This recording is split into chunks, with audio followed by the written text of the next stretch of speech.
An Astoria mother is being called a hero after she saved herself and her adult daughter from their burning home last week. Now, this happened off Highway 202 on Friday morning.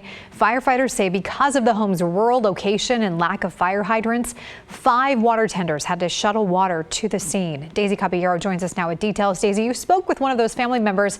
How's everyone doing today? Yeah, well, Sally Cullen is still recovering from the incident and has woken up from her medically induced coma. She suffered second and third degree burns, but her home she has lived in for 32 years burnt to the ground. I'm so grateful.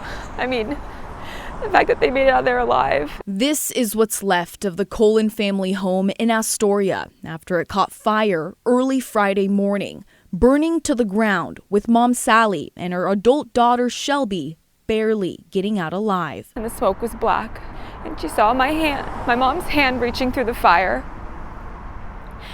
And she grabbed her hand. My mom was engulfed in flames. Sarah Cullen says her mother was sleeping in the living room next to her fireplace and her sister in the basement. The two quickly tried to come up with a plan to get out, but the front door to the house jammed. She sat down and she looked at my mom and she said, "Mom, we're gonna die in here. I can't get out." And my mom said, "The hell we're not," and got up with all her burns and just pushed through the door and saved her and my sister's life.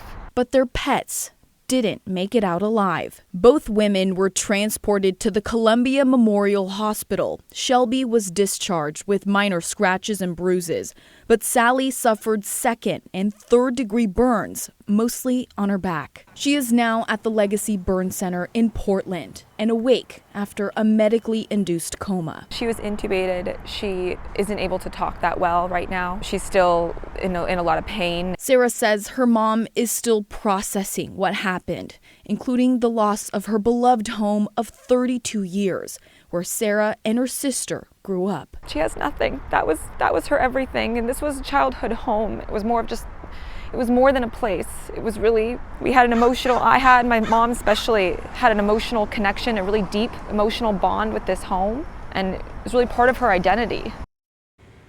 Sarah says her mom will remain at the burn center for a couple of weeks and will need to be moved to a rehabilitation center. She has started a GoFundMe to help with those expenses. We'll of course have that on our website, kgw.com. As for the cause of the fire, that hasn't been determined.